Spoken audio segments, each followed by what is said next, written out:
미국에서 코로나19 우세종으로 확인된 새로운 EGO 변이가 온타리오주 등 캐나다에서 확인됐습니다. 온주 보건당국에 따르면 지난달 2일까지 온주에서 발생한 코로나19 환자의 35%가 이 변이에 감염된 것으로 추정됐습니다. 한 달 전 5.2%보다 크게 상승한 것으로 캐나다 공중보건국은 지난 5월부터 전국에서 이 새 변이가 확산한 것으로 보인다며 7월 30일에서 8월 5일 사이 신규 확진자의 36%가 새 변이에 감염된 것으로 추산했습니다. 에리스라는 별칭을 가진 새 변이는 최근 수개월간 우세종이었던 오미크론의 하위 변이 중 하나로 특히 아시아에서 증가했습니다. 세계보건기구는 새 변이가 지금까지 50여 개국에서 보고되면서 가장 빠른 속도로 퍼지고 있다며 XBB 1.5와 함께 높은 순위에 배치했습니다. 확산 속도는 여러 하위 변이 중 가장 빠르지만 치명률은 이전 변이들보다 높지 않은 것으로 알려졌습니다. 이 새 변이는 중국과 미국, 한국, 일본, 캐나다에서 가장 많이 확인되고 있습니다. 온주 폐수 데이터에 따르면 3월과 4월을 제외하고 지난해 12월 이후 하락세를 보이며 낮은 수준을 유지해왔지만 지난달 중순부터 다시 증가하기 시작했습니다. 양성률 역시 7월 초부터 다시 늘어 지난달 말에는 7%까지 올랐습니다. 전문가는 실내 활동이 증가하는 가을과 겨울에는 코로나 감염 사례가 증가하고 또 인플루엔자와 RSV 환자 역시 늘어날 걸로 예상했습니다. 반가운 소식은 올해 처음으로 3가지 바이러스에 대한 취약계층용 백신이 가능할 거란 겁니다. 올가을 오미크론용 코로나 새 백신이 공급되는 가운데 RSV 백신도 제한적이지만 공급될 예정이며 다만 시기는 아직까지 미정입니다. 이처럼 코로나가 다시 확산할 거란 전망이 나오는 가운데 전문가들은 더 이상 코로나 위기 단계는 아니지만 코로나 위협은 여전히 사라지지 않았다며 마스크 착용과 아플 경우 집에 머물기, 실내 환기 등은 최선의 방어책이라고 강조했습니다. 전문가들은 고령자와 면역력이 약한 사람, 또 기저질환이 있는 취약계층은 현재 백신을 맞을지 아니면 가을 백신이 나올 때까지 기다려야 할지 가정이야 상의하는 것이 좋다고 권고했습니다.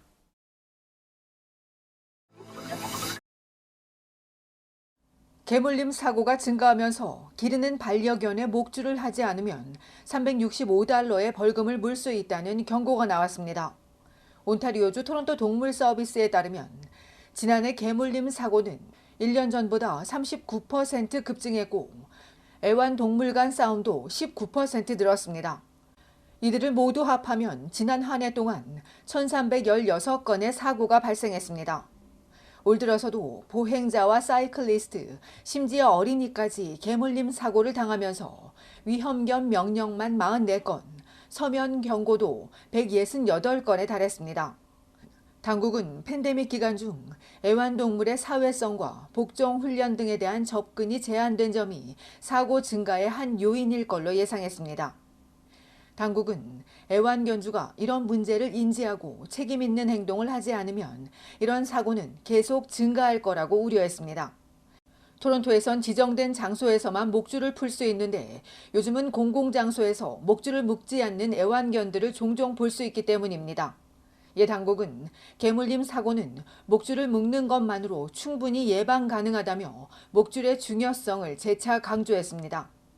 또 애완견의 움직임에 주의를 기울이지 않고 스마트폰만 들여다보는 것도 위험합니다. 이런 사고가 잇따르자 시 당국의 추가 조치를 촉구하는 목소리가 있지만 목줄을 위반한 견주에게 벌금을 물게 하는 일도 쉽지 않은 상황입니다. 당국은 반려견 행동에 문제가 생기기 전에 토론토 동물보호단체 등에서 저렴한 비용에 훈련과 행동 상담 등을 받는 것이 중요하다고 조언했습니다. 또 목줄은 2m를 넘지 않아야 하고 목줄이나 하네스가 잘 묶여 있는지 항상 점검해야 하며 애완동물 라이센스를 매년 경신하고 배설물을 수거해 적절하게 처리해야 한다고 덧붙였습니다.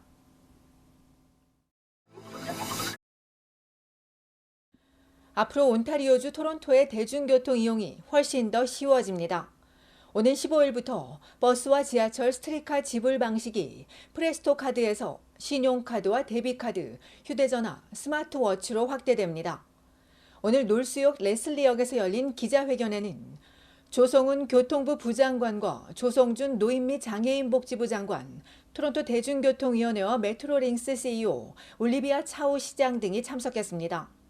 조 부장관은 신용카드와 데비카드 사용이 가능한 광역 토론토와 해밀턴, 오타와 지역은 카드 도입 후 무려 250만 건이 사용됐다며 다음 주부터 토론토 시민도 편리하게 이용할 수 있다고 밝혔습니다. 또한 비정기적인 사용자와 외지 방문객들 역시 쉽게 이용할 수 있다고 전한 조 부장관은 향후 휴대전화에서 모바일 프레스토 카드 사용이 가능하도록 추진 중이라고도 덧붙였습니다. 이날 토론토 도입이 너무 늦었다는 질문에 조 부장관은 북미 3대 도시인 만큼 9천여 개에 달하는 장치의 하드웨어를 교체하기 위해 시간이 더 오래 걸렸다고 설명했습니다. 평소 대중교통을 이용해온 차오 시장은 프레스토 카드 잔액이 부족하거나 깜빡 잊고 가져오지 않았을 때 난감했었다며 다음 주부터는 이런 일이 없을 것이라고 기대했습니다. 이날 관계자들은 TTC 대중교통 결제 시스템 확대를 통해 이용이 더 쉬워지면서 지하철이나 버스, 스트리트카를 찾는 승객들이 더 증가하기를 기대한다고 전했습니다. 한편 앞선 7월 보고서에서 TTC 이용률이 코로나 이전에 비해 70% 수준에 그치며 올해 3억 6,600만 달러 적자가 예상되고 있습니다.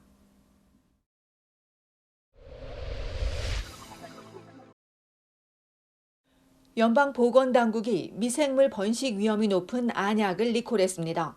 리콜 약품은 5세 이상 어린이와 성인의 알레르기 결막염을 예방하고 완화하는 데 사용되는 크롬올린사의 10ml 안약 13개 제품으로 2023년 7월 31일부터 2025년 6월 31일까지가 유효기간이며 이 안약은 이용하는 중에 박테리아 등 미생물이 번식할 가능성이 높은 것으로 전해졌습니다. 이번 조치와 관련해 아직 환자는 보고되지 않았으나 당국은 해당 안약을 구매한 소비자는 즉시 사용을 중단하고 구매처에 반품할 것을 당부했으며 이어 어린이와 임산부, 고령자, 면역력이 약한 사람은 오염된 미생물 감염이나 합병증에 더 취약할 수 있다고 우려했습니다.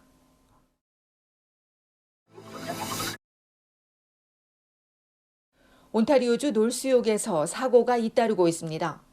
오늘 새벽 2시 45분께 핀치 애비뉴와 센티넬 로드 인근 캔들우드 크레센트에 있는 가정집 2층에서 불이 나 남성 한 명이 급히 병원으로 옮겨졌으나 위독한 상태이고 다른 남성 한 명은 급히 대피해 무사하며 2층 부엌에서 처음 불이 시작된 것으로 추정한 소방당국이 정확한 화재 원인을 조사하고 있습니다.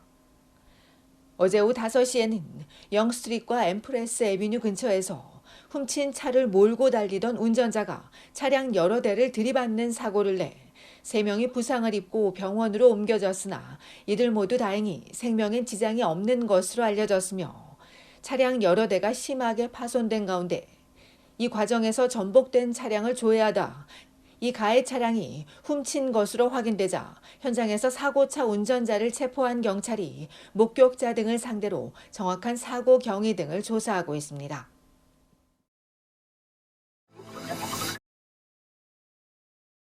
지난 4월 관음증 혐의로 기소된 온타리오주 브램튼 출신의 남성이 광역 토론토와 퀘벡주 몬트리올에서 유사 범죄를 저지른 것으로 드러나 다시 체포됐습니다.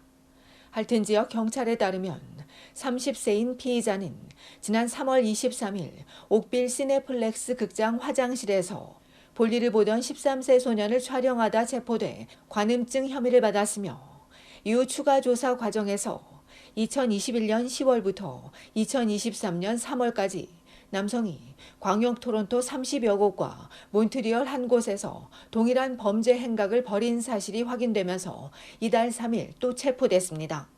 피의자는 스포츠 행사장과 영화관, 공공수영장 등에서 어린 남아를 포함해 성인 남성들을 주로 촬영해 왔으며 관음증 이외에 아동 음란물 제작 및 소지 혐의를 추가한 경찰이 피해자가 더 있을 것으로 보고 이들의 적극적인 제보를 요청했습니다.